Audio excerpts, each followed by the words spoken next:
But I think that's in the life of about everybody. There's some things we don't care to relate because of the fact they're so unreasonable. It's hard to believe.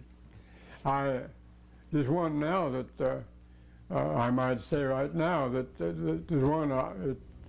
It's almost unbelievable, but I don't care. I relate it anyway about Leroy.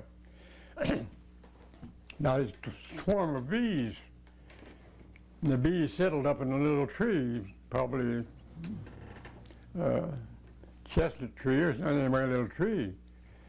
So Leroy was going to hive the bees, put them in a hive, which was a natural thing to do.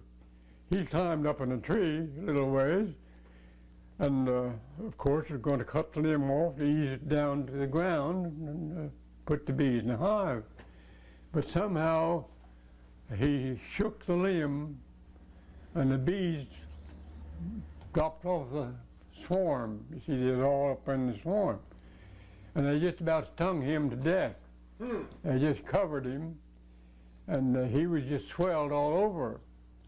And his face was just like that all over. Oh my. And there's really some concern about whether he'd live or not. But he come out of it. Of course, lived to be an old man. But I saw Leroy when he was, that was the worst. And he was a sad-looking man. Just all over, you see. Because the bees just come up like that and just covered him. Stung him, as we used to say, almost to death.